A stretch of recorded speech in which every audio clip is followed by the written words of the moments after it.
Oi, gente, tudo bem? Eu sou Eliane Ciprini e vamos continuar a leitura de O Caibalion. Nós estamos agora no capítulo 10, Polaridade.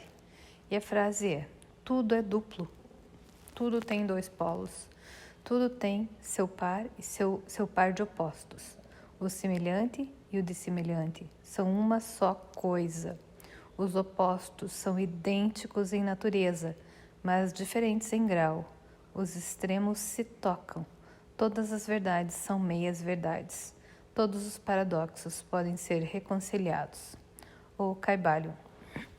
Fazendo um parênteses aqui, a gente está vendo isso hoje em dia. A gente consegue ver isso em tudo, em tudo, em tudo. Se você ainda não consegue enxergar isso, abra mais os seus olhos e veja e estude mais esta parte que é a polaridade. Continuando. O quarto grande princípio hermético, o princípio de polaridade, contém a verdade que todas as coisas manifestadas têm dois lados, dois aspectos, dois polos opostos, com muitos graus de diferença entre os dois extremos. Os velhos paradoxos que ainda deixaram perplexa a mente dos homens são explicados pelo conhecimento deste princípio. O homem também reconheceu muitas coisas semelhantes a este princípio e tentou exprimi-lo por estas máximas e aforismos. Tudo existe e não existe ao mesmo tempo. Todas as verdades são meias verdades. Todas as verdades são meio falsas. Há dois lados em tudo. Todo verso tem o seu reverso, etc. Os ensinos herméticos são, com efeito, que a diferença entre as coisas que se parecem diametralmente opostas é simplesmente questão de graus. Eles ensinam que os pares de opostos podem ser reconciliados e que a reconciliação universal dos opostos é efetuada pelo conhecimento deste princípio de polaridade. Os instrutores dizem que os exemplos deste princípio podem ser dados a qualquer pessoa e por meio de uma examinação da natureza real das coisas. Eles conhecem porque afirmam que o espírito e a matéria são simplesmente dois polos da mesma coisa, sendo os planos intermediários simplesmente graus de vibração. Eles afirmam que o todo e o muito são a mesma coisa. A diferença sendo simplesmente questão de graus de manifestação mental. Assim, a lei e as leis são os dois polos de uma só coisa. Do mesmo modo, o princípio e os princípios, a mente infinita e a mente finita. Então, passando ao plano físico, eles explicam o princípio dizendo que o calor e o frio são idênticos em natureza, as diferenças sendo simplesmente questão de graus. O termômetro marca diversos graus de temperatura, chamando-se o polo mais baixo frio e o mais elevado calor. Entre estes dois polos estão muitos graus de calor ou frio. Chamai-os qualquer dos dois que não cometereis erro algum. O mais elevado dos dois graus é sempre o mais quente, enquanto que o mais baixo é sempre o mais frio. Não há demarcação absoluta, tudo é questão de grau. Não há lugar no termômetro em que cessa o calor e começa o frio. Isso é questão de vibrações mais elevadas ou menos elevadas. Mesmo os termos alto e baixo, inferiores e superiores, que somos obrigados a usar, são unicamente polos da mesma coisa. Os termos são relativos, assim como o Oriente e o Ocidente. Viajai ao redor do mundo e na direção do Oriente, e chegareis a um ponto que é chamado Ocidente, ao vosso ponto de partida, e voltareis desse ponto oriental. Viajai para o norte, e parecer-vos-á viajar no sul ou vice-versa. A luz e a obscuridade são polos da mesma coisa, com muitos graus entre elas. A escala musical é a mesma coisa. Vibrando o som, o ponto C, movei-o para cima até que encontreis outro ponto C, e assim por diante. A diferença entre as duas extremidades da corda sendo a mesma, com muitos graus entre os dois extremos. A escala das cores é a mesma, pois que as mais elevadas e as mais baixas vibrações são simplesmente diferenças entre o violeta superior e o vermelho inferior. O grande e o pequeno são relativos, assim também o ruído e o silêncio, o duro e o flexível. Tais são o agudo e o liso, o positivo e o negativo. São dois polos da mesma coisa com muitos graus entre eles. O bem e o mal não são absolutos. Chamamos uma extremidade da escala bem e a outra mal. Uma coisa é menos boa que a outra, que a coisa mais elevada na escala. Mas esta coisa menos boa, por sua vez, é mais boa, ou melhor, que a coisa imediatamente inferior a ela. E assim por diante. O mais ou o menos sendo regulado pela posição na escala. E assim é no plano mental. O amor e o ódio são geralmente considerados como sendo coisas diametralmente opostas entre si, inteiramente diferentes e irreconciliáveis. Mas aplicamos o princípio da polaridade e supomos que não há coisa de amor absoluto ou de ódio absoluto, como distintos um do outro. Ambos são simplesmente termos aplicados aos dois polos da mesma coisa. Começando num ponto da escala, encontramos mais amor ou menos ódio, conforme subimos a escala, e mais ódio e menos amor, conforme descermos.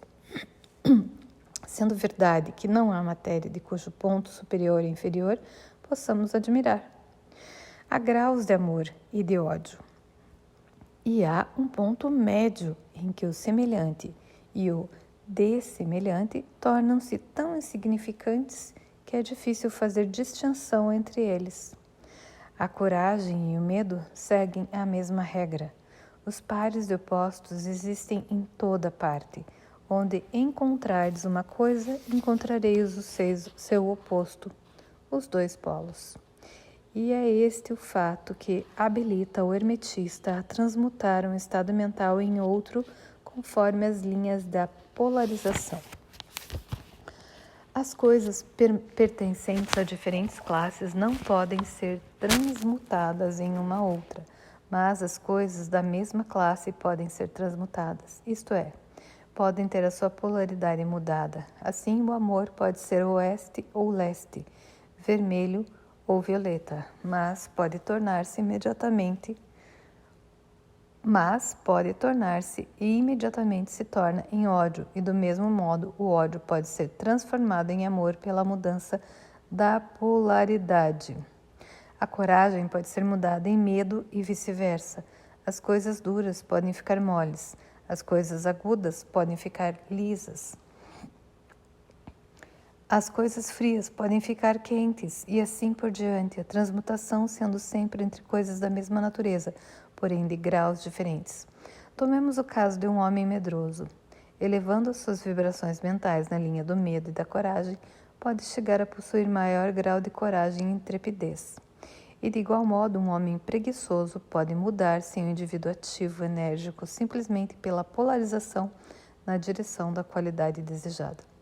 O estudante que está familiarizado com os processos pelos quais as diversas escolas da ciência mental, etc., produzem modificações nos estados mentais dos que empregam os seus ensinos. Poderá não compreender o princípio que opera estas mudanças. Contudo, quando o princípio de polaridade é compreendido, ele vê que as mudanças mentais são ocasionadas por uma mudança de polaridade. Uma descida na mesma escala. O assunto é facilmente compreendido. A mudança não é da natureza, de uma transmutação de uma coisa em outra coisa inteiramente diferente, mas é simplesmente uma mudança de grau nas mesmas coisas, uma diferença muito importante. Por exemplo, tomando uma analogia do plano físico, é impossível mudar o calor em agudeza, ruído, altura, etc. Mas o calor pode ser transmutado em frio, simplesmente pela diminuição das vibrações. Da mesma forma, o ódio e o amor são mutuamente transmutáveis, assim também o medo e a coragem, mas o medo não pode ser mudado em amor, nem a coragem em ódio. Os estados mentais pertencem a inúmeras classes. Cada classe deles tem dois polos opostos. entre os quais a transmutação é possível. O estudante reconhecerá facilmente que nos estados mentais, bem como nos fenômenos do plano físico, os dois polos podem ser classificados como positivo e negativo, respectivamente. Assim, o amor é positivo para o ódio, a coragem para o medo, a atividade para a indolência, etc. E também pode-se dizer ainda que, aos que não estão familiarizados com o princípio de vibração, o polo positivo parece ser de um grau mais elevado que o polo negativo e dominá-lo imediatamente. A tendência da natureza é na direção da atividade dominante do polo positivo.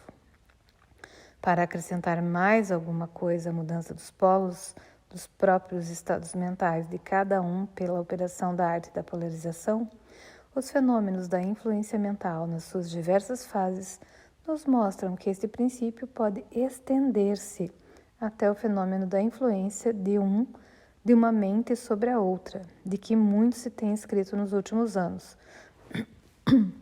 quando se compreende que a indução mental é possível, isto é, que esses estados mentais são produzidos pela indução de outros, então se pode ver imediatamente como um certo grau de vibração ou a polarização de um certo estado mental pode ser comunicado a outra pessoa, e assim se muda sua polaridade nesta classe de estados mentais.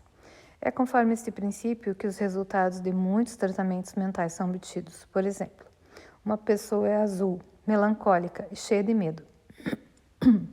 Um cientista mental, adestrado pela sua própria vontade, a sua mente a desejada vibração, obtém a desejada polarização no seu próprio caso, então produz um estado mental semelhante no outro por indução. O resultado sendo que as vibrações são elevadas e a pessoa polarizada no lado positivo da escala vem do lado negativo, em vez do lado negativo, e o seu medo e outras emoções negativas são transmutadas em coragem e nos estados mentais positivos similares. Um pequeno estudo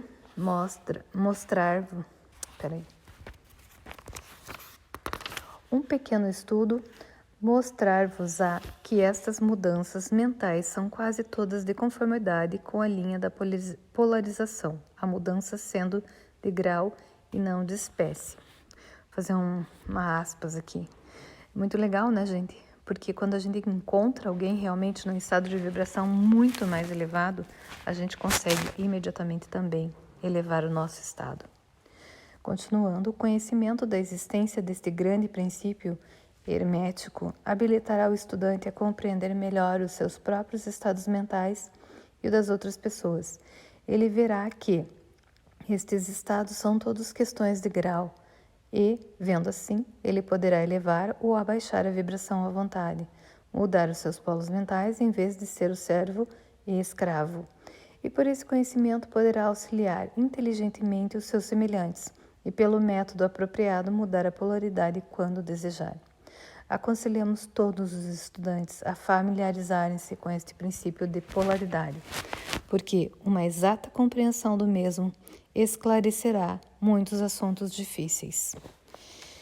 E é isso aí, a gente termina o capítulo 10 e que os bons entendedores entendam e que os ouvidos dos estudantes, daqueles que estiverem abertos, possam ouvir com clareza e compreender.